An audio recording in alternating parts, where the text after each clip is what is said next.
नमस्कार साथियों, स्वागत है आप सभी का। दोस्तों, हम कर रहे हैं यहाँ पर टीईटी की तैयारी। जैसे कि सीटेट को हमने यहाँ पर मुख्य तौर पर रखा है। इसके साथ ही आप बाकी के जो स्टेट लेवल के जो टीईटी के एग्जाम होते हैं उन सब की प्रिपरेशन भी इसी के साथ आप कर सकते हैं। यहाँ पर हम फिलहाल अभी पेपर 1 की तैयारी कर रहे हैं। तो ये जो मैं बाल विकास पढ़ा रहा हूँ ये पेपर 1 की दृष्टिकोण से पढ़ा रहा हूँ।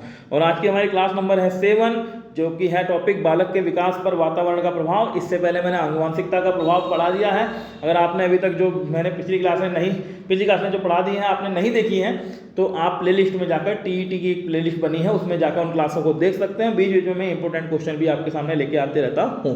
तो अगर आप भी कर रहे हैं टीईटी की तैयारी तो चैनल को कीजिए सब्सक्राइब और वीडियो पसंद आए तो लाइक और शेयर जरूर कीजिए। तो शुरू करते हैं आज की क्लास को। सबसे पहला टॉपिक यहाँ पर देख लेते हैं, वातावरण क्या होता है इसे जान लेते हैं। तो पॉइंट में मैंने बना रखा है, पहला पॉइंट है वातावरण व्यक्ति को प्रभावित करने वाला तत्व है। सिंपल सी बात है, इसमें बाह्य तत्व आते हैं। वातावरण किसी एक तत्व का नहीं अपितु एक समूह तत्वों का नाम है। यह वह हर वस्तु है जो व्यक्ति को प्रभावित करती है। मतलब वातावरण क्या है? कोई भी वस्तु जो व्यक्ति को प्रभावित करती है, कोई भी बाह्य वस्तु जो कि व्यक्ति को प्रभावित करे वो क्या है? एक वातावरण है। वातावरण की कुछ परिभाषाएं अलग अलग मनोवैज्ञानिक के अनुसार तो देख लेते हैं। सबसे पहले लिखा है डगलस एवं हॉलैंड के अनुसार, किसी व्यक्ति पर पड़ने वाले समस्त प्रभावों, शक्तियों तथा सामूहिक रूप से वर्णित दशाओं को वातावरण कहते हैं। वुडवर्थ के अनुसार वातावरण में वे सब बाह्य तत्व आ जाते हैं जिन्होंने व्यक्ति को जीवन आरंभ करने के समय से प्रभावित किया हुआ है। रॉस के अनुसार वातावरण वह बाहरी शक्ति है जो हमें प्रभावित करती है।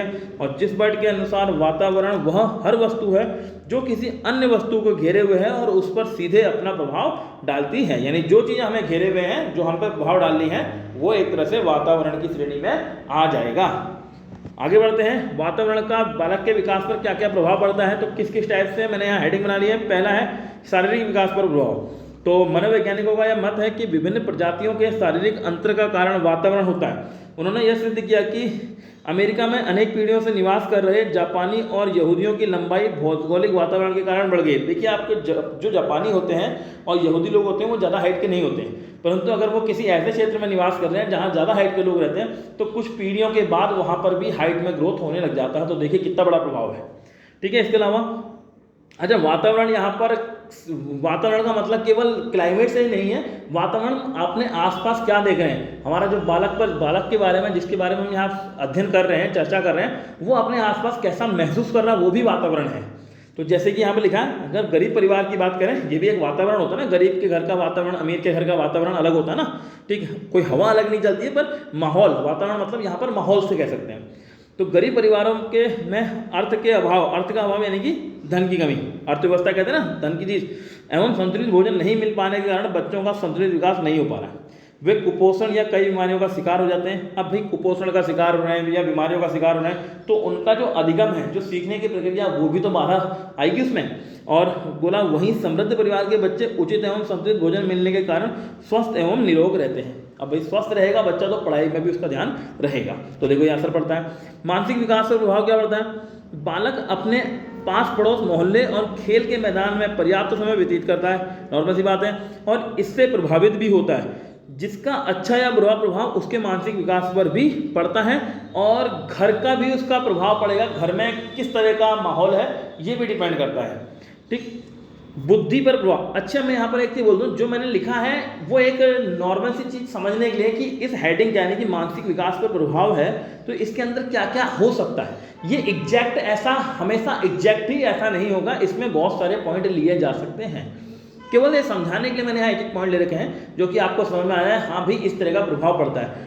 पता आपको सब कुछ है, बस चीज़ों को क्रमबद्ध तरीके से पढ़ना है आपको, और खुद धीरे धीरे आपको पूरा का पूरा चाइल्ड डेवलपमेंट आपको पूरी तरह से आ जाएगा, उसकी टेंशन नहीं है। अब जैसे बुद्धि पर प्रभाव है तो ये बोला देखो, बुद्धि के विकास में वंशानुक्रम की अपेक्षा वातावरण का प्रभाव अधिक पड़ता है। कैसे?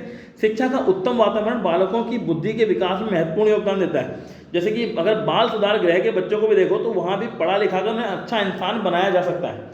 जबकि वो पहले अगर कुछ क्रिमिनल हो या उन्होंने कोई ऐसा काम किया हो जो कि क्या कहते हैं हमारी समाज की दृष्टि से अच्छा नहीं है, तो उनको भी बाल सुधार गृह में अच्छा वातावरण प्रदान करके पढ़ा लिखा कर अच्छा इंसान बनाया जा सकता है।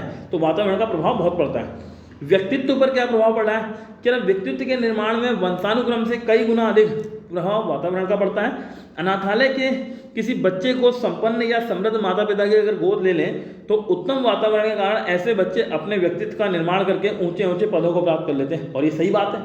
देखिए, इसमें जो टीईटी में हम जो पढ़ाई करते हैं वो कुछ नया नहीं है।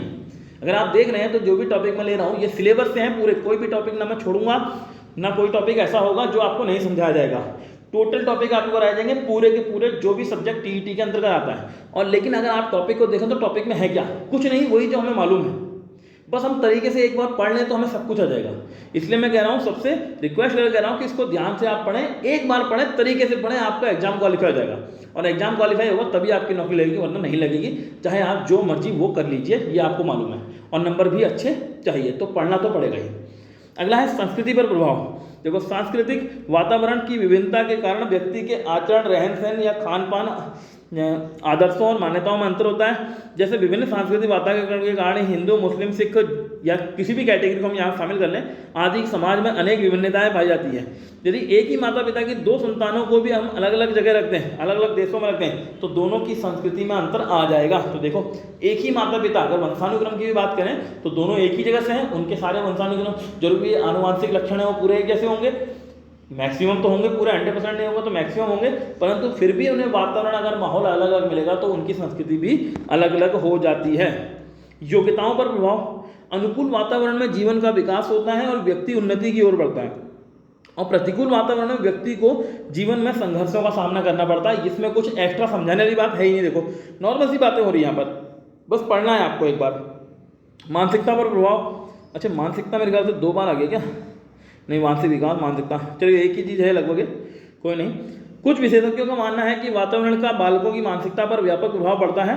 जैसे जिस परिवार में हमेशा लड़ाई झगड़ा होता है वहाँ के बच्चे क्रोधी और झगड़ालू हो जाते हैं, और वहीं खुशहाल परिवार में बच्चों में प्रेम और भाईचारा की भावना विकसित हो जाती है। तो देखिए, मेन चीज़ है आपका घर का माहौल कैसा है, घर के माहौल के बाद आपका आस पड़ोस कैसा है, जहाँ बच्चा अपना खेलने में समय व्यतीत कर रहा है, और उसके अलावा जो विद्यालय का माहौल है वो कैसा है, ये बच्चों पे बहुत डिपेंड करता है बच्चों के विकास में। तो इन चीज़ों को ध्यान रख के आपको क्वेश्चन अटेम्प्ट करने हैं। तो ठीक है, देखिए आज की क्लास में मैंने ये आपको वातावरण का प्रभाव पढ़ा दिया, इससे पहले मैंने आनुवंशिकता पढ़ा दिया। अब इनको थोड़ा सा मिक्स करके कुछ बताया जाएगा और इनके ऊपर क्वेश्चन भी आपके कराए जाएंगे। मतलब मैं बीच बीच में क्वेश्चन भी कराते रहूँगा, क्लास में चलाते रहूँगा, वो आपको टेंशन नहीं है, बस आपको यहाँ बने रहना है। और लास्ट में यही कहूँगा, अगर आपको वीडियो सही लगे तो लाइक कीजिए और अपने दोस्तों के साथ शेयर कीजिए, और हाँ, चैनल को सब्सक्राइब कीजिए। इससे आपका जरूर ही कुछ ना कुछ फ़ायदा होगा ही, नुकसान बिल्कुल भी नहीं होगा।